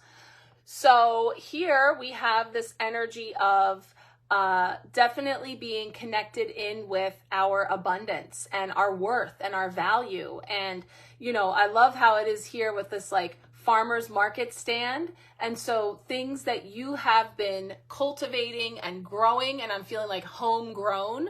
And what that's saying to me for you, you know, knowing about what you have available for people to partake of as far as the abundance of knowledge and the gifts and goodies that you offer, is something that you've absolutely homegrown and cultivated through your own experiences and through your own process, that you're really getting a lot of clarity around what it is that you're offering and how you're marketing it, like the farmer's market. I love that. Yeah, the farmer's market, fresh today for sale. And so we see this collaborative effort too. So there's, you know, this energy of everybody kind of having a hand in there, but it's something that is yielding or will be yielding some abundance. So there's this energy exchange happening here. So, you know, the Queen of Coins is, of course, very abundant, but also very generous, very much in sharing with her abundance and sharing with others. And I love it. Yeah, so it's really beautiful. And the green is really lovely, like all of the greens. And so we've got roosters or chickens, I don't know, because we can decide feminine, masculine energy in the background there, but we see the two roosters or hens, not chickens, but hens, I guess. And then we have the little goat in the background. So there's just and I also like the little white picket fence, you know, this idea, again, homegrown and things that you are building right out of your own backyard, right from home, things that you have been cultivating that you are generously sharing. So there's this feeling of abundance, but also very connected in with earth and being grounded, and very much in a place of, yeah, animal energy collective, because you've got them all coming in here. It's a whole barnyard of animal energies coming in for you. But I am seeing that it's things that you have been cultivating and preparing to share abundantly. And yes, and I love that because they're all different ages here. Like, and here it's presumably a mother and children, right? But that could mean that if you are the queen of the coins, if you're the queen here and you have these, the children can represent you helping people who may be newer on their journey, or You're helping to guide them with your wisdom and teach them and show them the way with skills that you have. So this can represent not that they're children, but that it's where just the frequency that they have on the journey, for sure. Beautiful. So you're also brainstorming with a long-term relationship person who will help you spread the word. Hang a shingle out, right? Put it out there. Put that out there. And so there's an energy exchange happening here, an exchange, this person over here, that is going to behoove you, that is going to be beneficial to you for sure. I love it. Perfect. Great little segue into exploring all those things. Awesome. I love it. Brainstorming positivity pop-up group. That sounds really cool. I love it. All right, Shauna, it's your turn. Let's see. Offering for free. So giving abundantly, being very generous, sharing some of the goodies from your garden. I love it. And then the energy exchange for you is it's making way for new connections. Beautiful. All right, Shauna, let's see what's coming up for you other than your fantabulous showcase that you did. I still have to sit down and go through everything. This weekend was so crazy, but I tried to pop in. So cool. Awesome job. So let's see what is coming up for you.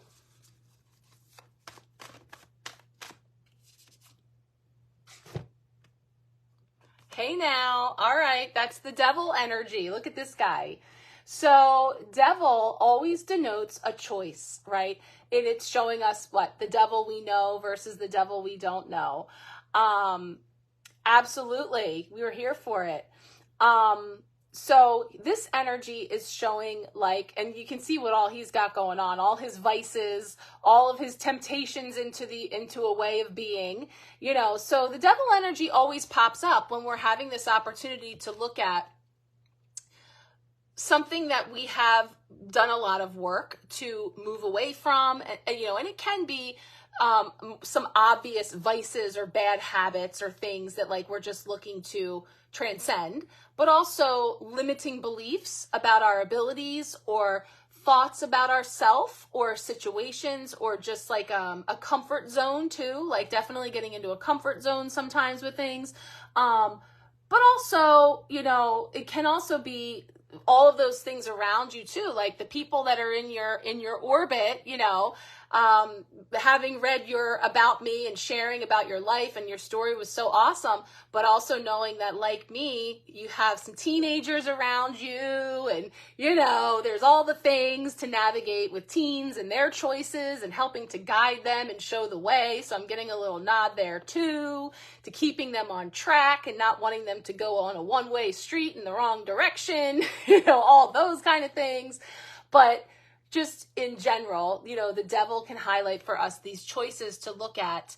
And again, it feels connected in here, what we're holding on to. And if it's an old way of being, if it's comfort zone that we're being invited to step out of, we have this opportunity to take a look at that in all the ways that we're talking about, stepping out and allowing things to go that no longer serve us. And that definitely includes limiting beliefs about ourselves, or things that might have been keeping us playing small or staying tucked in those comfort zones. So we have that energy coming up too. So in whatever way that the devil energy could resonate for you, it's always speaking to this duality and just acknowledging it and knowing that, okay, yeah.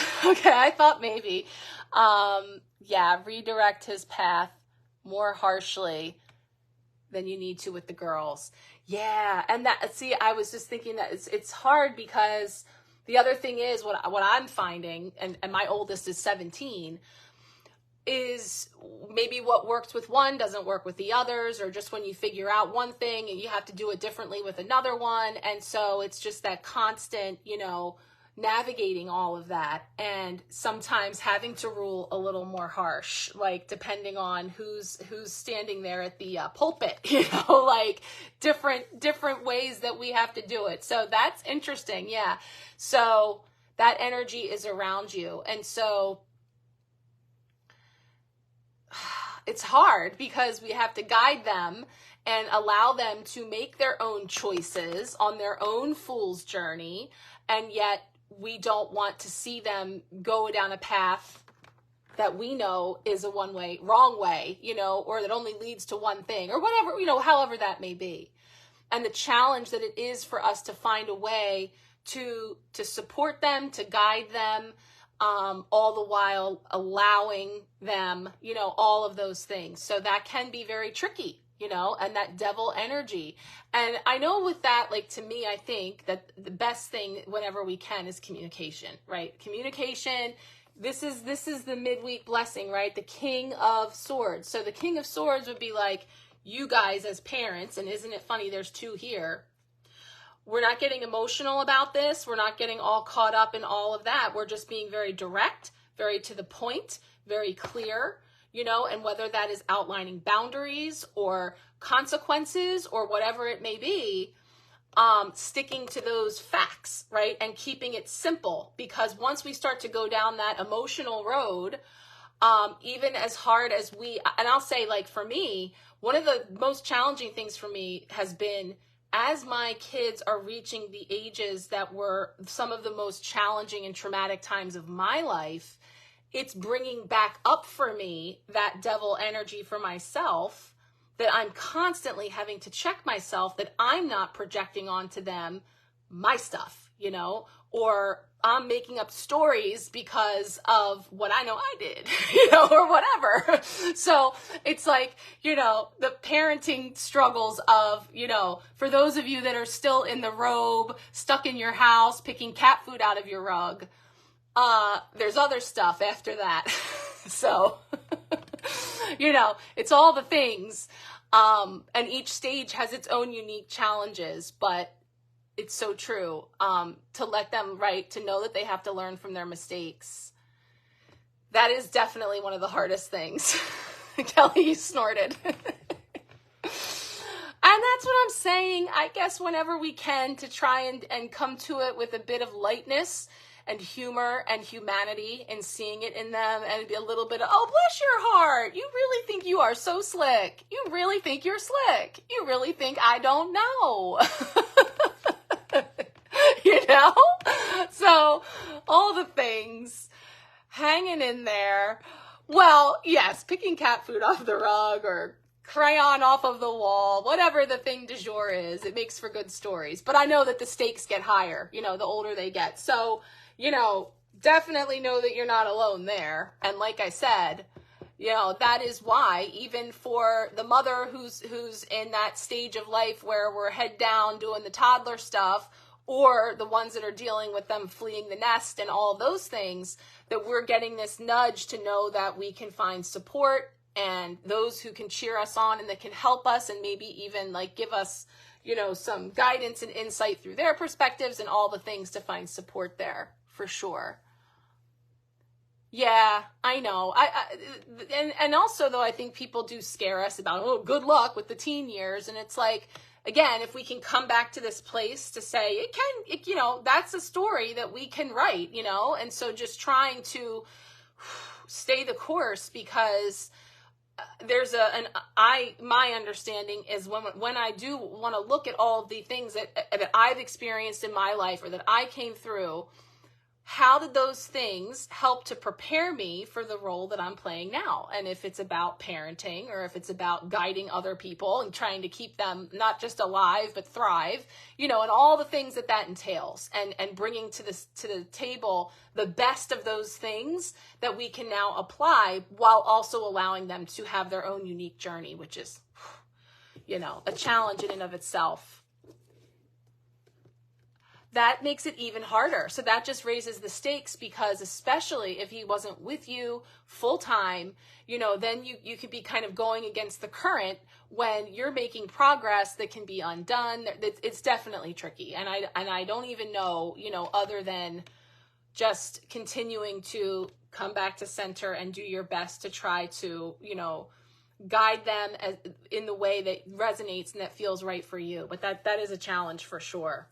Definitely. Hugs to you for sure. Yeah, it is hard. It is hard. No question. Let me just see what's on the bottom. I was going to say, let me see what's on the bottom. And it's the beautiful 10 of Cups, the happy family card. And just remembering that that's who they are inside, you know, those little inner children and the home and the life that we have worked so hard to build for them and all the intentions that are put into that. That's a beautiful card, just to kind of give us a little rainbow at the end of the alleyway that we had over here. So I love that that was on the bottom for sure. Yeah. Yeah. They always want to fight it, but they actually need it. And on some level, they crave it. I mean, that was my experience for myself, is I wished that I had, you know, like wanting to have some parameters or some guidelines to help to navigate for sure. Deidre's next. Okay. Is Deidre here or she's catching it later?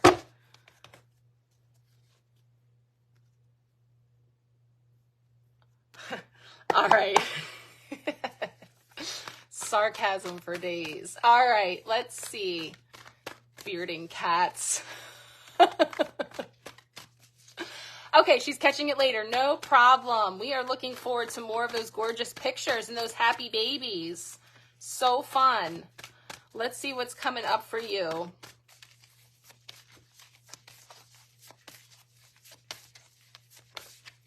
Yeah. Card for Deidre. Ooh, 7 of Coins. This is perfect, okay? Because what are you doing right now? You're taking a much needed break. This is exactly what the 7 of Pentacles is. It's that card of pause. It's the card of look at all that you've created. Look at all your hard work, all of your handmade crafts, as this says, all of your handmade crafts, but taking some time off, taking a moment away from all of that to enjoy. Yeah, I love this for you. And even like, I don't know, you probably didn't catch it because you were driving, but on the Sharecast, I had shared a card pull for this weekend. And we got 2 Pentacles cards, and one was the 8 of Pentacles, which is like, you know, head down, working on our craft, working away. And then there was the 5 of Pentacles, but it was a cool card because it had like all the pentacles on the back of their neck. And, you know, the 5 of Pentacles can have that like being on the outside and even sometimes like a little FOMO or JOMO. So either fear of missing out or joy of missing out. And that's what yours is the joy of missing out on, yeah, okay, so I am not labor intensive, head down, creating away.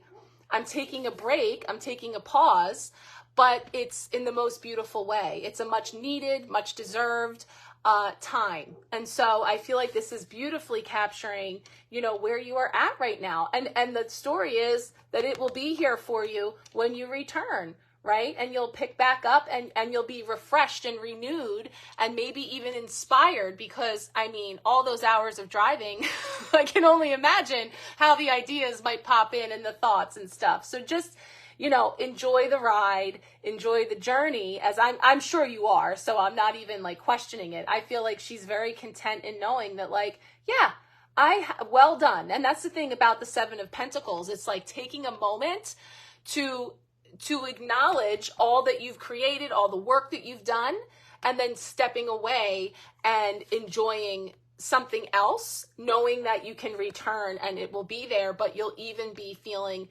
more rejuvenated and enthusiastic about it, you know, and inspired. So that's beautiful. I love that for you. Amazing. I love that little pupper dogs too.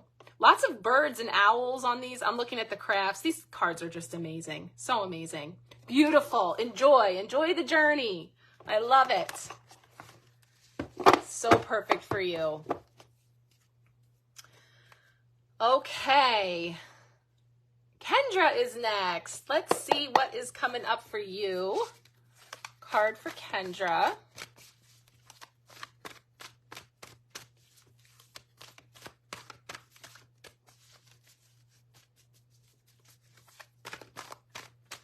There it is. We didn't have any duplicates tonight, all different. Yes, 9 of Cups. Okay, I'm sorry. Did you guys say fruit plate? Did you say fruit plate? Oh my God. So it's the Nine of Cups. It's the card of wishes fulfilled, of abundance, of overflowing cups. And I love how they are all in this very celebratory place, right? And of course, the bubbly can just resemble celebration, can resemble also what I love about, if you think of it like, okay, that's a champagne bottle, so we're talking about bubbly. Again, lightness. There's this lightness and joy. The bubbles rising to the top, like just really enjoying and being in joy as you enjoy, right? So we have this fruit plate. I didn't even know what the fruit plate or veggie plate was referencing, but I think that's hilarious that an actual fruit plate has now come up here. There's a winged rat. Is that what you're calling the seagull? As I mentioned, Robert, the seagull represents joy and laughter, not a winged rat. No, I know. Jersey Shore, are you kidding me? They will swoop down and snatch the food out your mouth, like literally, like you have to completely cover.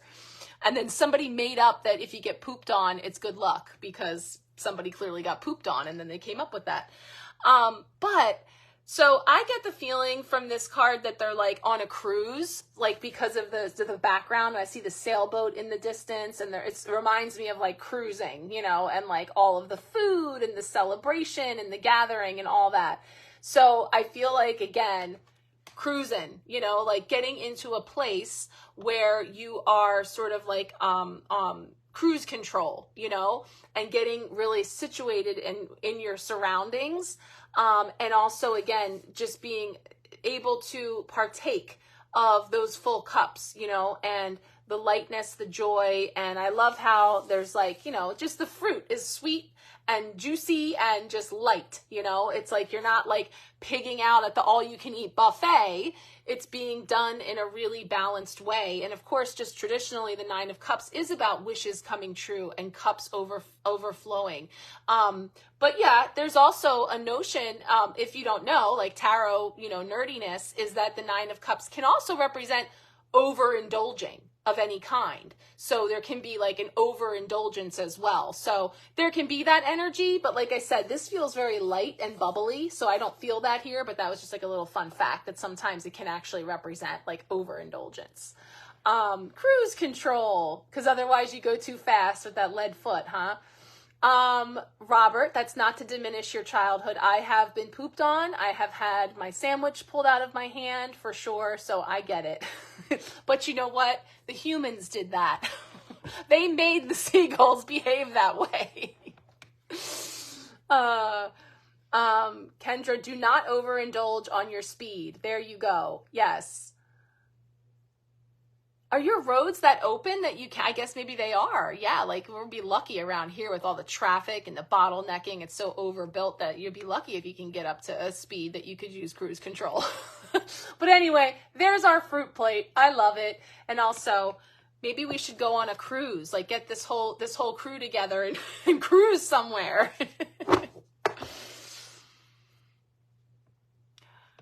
Yeah, it's not to minimize any trauma that you've experienced with a seagull. So I also hold space and honor your association to the seagull. Ooh, 80 miles per hour. Rob and yourself. All right, Robert, let's see what's coming up for you. Let me take a sip of my drink. You're in the nest, and it's safe. Okay. Yeah, you can't use cruise all the time with all those people, for sure. Yeah. But nonetheless, if you can speed, you'll speed. You're welcome. All right, Robert, let's see what's coming up for you.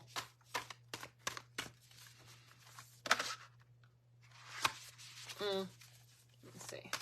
One card for Rob.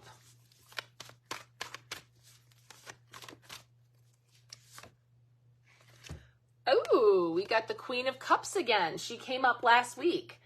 And so this was that card of we kind of feel it like a paying forward, because we see what's going on here with this idea that this Queen of Cups, which again is that energy of being very much in flow and balance with emotions, right? But also, she does look like a wise elder, so there could be like a grandmother energy there for sure. You see that she is providing refreshment to someone who needs it, right? It appears they're on the street, and then the dog is thirsty and there's water here. So there's like, again, this giving energy of, and there's like the 3. So I feel like it's like, I actually feel like for you, like in your collaborations too, like the role that you play in a lot of the work that you're doing and collaborating with others, and how there's just like this reciprocal energy of, you know, giving and receiving and filling up of cups, and how, yes, it fills up someone's cup because you're creating something beautiful that they can then create with. But then when you see that creation on the other side, you can be filled with a sense of pride and value, knowing that you played a very instrumental role in that. Like, this is a totally off the cuff thing, because that's like the Queen of Cups would be embodying this energy of heart chakra energy of an open giving heart. And also I'm getting like wearing your heart on your sleeve, but the Queen of Cups isn't very overly emotional when in balance, but there is this energy of knowing that is very much a part of who you are, you know, like being very open and honest with your feelings in sharing with others. And so I feel like there's too a little nod here to recognizing that you don't even realize all the people that the sharing can reach. You know, the part that you play in your openness and your sharing and in just being yourself, and also dipping your toe into stepping out and modeling a way to do something that could be outside of your comfort zone or new to you or unfamiliar territory, that you're actually helping other people that could be struggling with things in ways that you don't even realize, you know, and that the things that you're sharing can actually really help and support other people as well.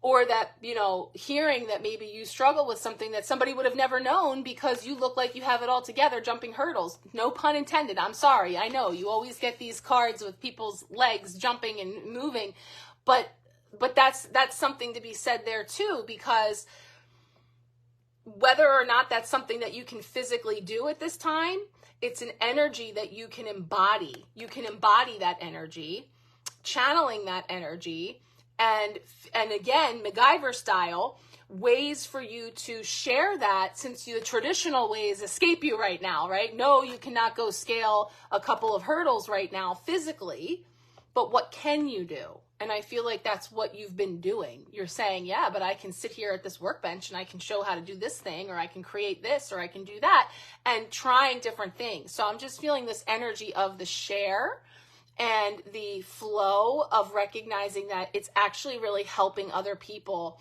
in new and innovative ways. So it's like finding a way. You know, if you can't physically go out and work and do the things that you traditionally expectation would have you believe is what you are supposed to do, and then you can redirect your energy into ways that you can, right? And I think that's really beautiful. I love that for you as well. Yeah. The ladies and Rob. And you're a great teacher. You are a great teacher. You have a great way of speaking and sharing in a very honest and like just in like a very like natural way. It doesn't seem forced. It doesn't seem like pompous or arrogant at all. Like, I love to listen to you describe what you're doing, and I totally see that about you. And so it's about finding that way. And I think you are. That's what I'm saying, is like, I think you're well on your way to doing that, and looking at the ways that you can continue to go beyond expectations of what you should be doing or how it should be done versus other ways. Because that's what water shows us too. It's like, you know, this whole thing, you know, this is a perfect card because this guy is feeling the pressure of supporting his family and feeling like, heck, I don't even have the knees or the ankle support to get myself across this frozen river, let alone all the people that depend on me, you know? And then there's this new way on the horizon that we see there that we can look at things, and that starts to enable us to think outside that box and to start to see new ways, for sure. I love that. And that's exactly what I was saying earlier about in what ways did the instructors that I had, did the guidance or lack of guidance that I had actually prepare me to step into this role, because I learned where patience or sensitivity or softness was needed because I knew its opposite, because I experienced the lack of. And in my experiencing the lack of, like, I know what it feels like to be this person who is, and we can, you know, perceive that she appears to be homeless. You know, she appears to be on the streets, thirsty and in need of care, of love, of someone to see her, right? And so because I know what this feels like, it makes me an amazing instructor, an amazing source of the refreshment, the guidance that I needed, maybe that I didn't get, right? So that's where, you know, we can take that and flip it on its head and actually make it work for us, you know, and rewrite the script. I love that for you. Yeah. Well, we've all had bad instructors. For sure. Yes, I understand that completely. Fill the role like Fire Marshal Bill. I feel like that's such an underrated show. You're welcome. Doc visit is tomorrow. Future is uncertain. Again, wow, Sundays always seem to like be this gateway into the new and the unknown and the uncertain. So it's like knowing that whatever is coming, I am going to greet it. And and what I have control over, if anything, is maybe even if it's just choosing to have a more positive thought, Tina, right? So that opportunity to shift our perspective and go into it, hopeful, but also, you know, empowered that whatever the outcome is, it's information gathering that will then be the next step, or something will be highlighted for me that I will now know, something I didn't know, hopefully, when I went in there, you know, to use to make the next decision for me. Cue the Fire Marshal Bill references. Yes, the next step. And let's see, Mama, what's coming up for you. So a card for Jennifer.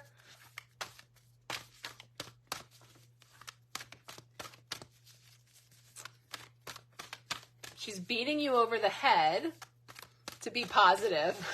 Damn it. Hey, whatever works. All right, what's coming up here for Jen? That one's jumping out. Jen's been holding this water bottle over your head for a long, long time. And she's like, which is hilarious because you got the card of the Queen offering the water. Here again is the offering of the water, but somebody's like, la, la, la, la, la. Didn't Fire Marshal Bill, oh no, maybe I'm mixing him up with Ace Ventura or another one of Jim Carrey's characters. La, la, la. But there's this aspect of, you know, we know that the Four of Cups talks about boredom, apathy, disenchantment, tuning out, focusing on Ace Ventura. Okay, I thought so. I could just see somebody's thirsty. Somebody's in need of refreshment. Yeah, the water element hasn't stopped coming up tonight in every way. So I know that, you know, so Jen, and not to make it all about Rob, but for sure, it's obviously a key part of your reality as well, as you have this role, as you're playing this role beautifully, that is about, you know, keeping him focused or on task or redirecting when necessary. Always thirsty. But the patience of a saint. The heron reminds me of patience and grace and, you know, just their ability to move very slowly and gracefully, you know. So there is this energy of navigating all of these things where there's this opportunity to see. But then the other thing is just to say is like, so then also whenever a relationship of any kind is it's always reflecting something back to us. So if we're saying like, tell me about it, like I'm over here like offering the water and somebody's not listening, that it also mirrors back to us something for us to know about ourselves, something for us to know about an opportunity for us. So is there something outside of your peripheral vision that's available for you to rehydrate, that's available for you to fill up your cup? You know, so that aspect of, and that's actually how this one came up before the live, when I noticed that the cup was half full or half empty, was the ruling that says, hey, in order for me to continue to sustain all of the people, places, and things that I keep rolling, you know, I have to also fill up my own cup. So having this opportunity to look at in what ways the circumstances around us reflect back to us opportunities for us to see things for ourselves as well. I mean, we know this recurring message, and it's, I think, a very common one that especially moms and mompreneurs and all the things that, you know, keep all of the gears greased and moving need to have, let's say not need to, because that just feels like another thing on our list that we're supposed to do. Needs reminding, yes. Have an opportunity. You have an opportunity to. It's being offered to you. So you get to decide if it is something that you will take or not, right? So it's that little reminder. And how did we miss this? How did we miss it? I didn't see anybody even try to mention what was going on right here.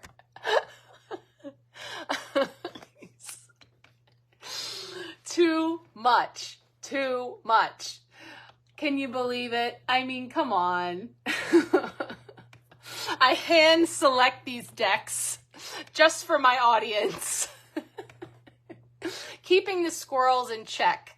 It is a full-time job, but also opportunities to refill our own cup are a must, right? Because we know the law of physics and we cannot pour from an empty cup or else there might be cat food in the bottom of it, right? But we're here. We've come full circle.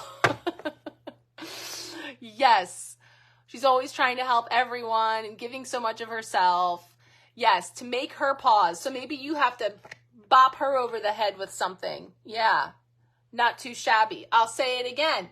Do you have to go straight home from the doctor's office, or can you stop and just, you know, get yourself a little something or just do something out of the ordinary on that way home, you know, hurrying back? And I'm sure you might have Chloe in tow or whatever, but is there something off the beaten path that you could do to sort of mix it up, you know, something like that? Yeah, I feel that coming up for you guys too.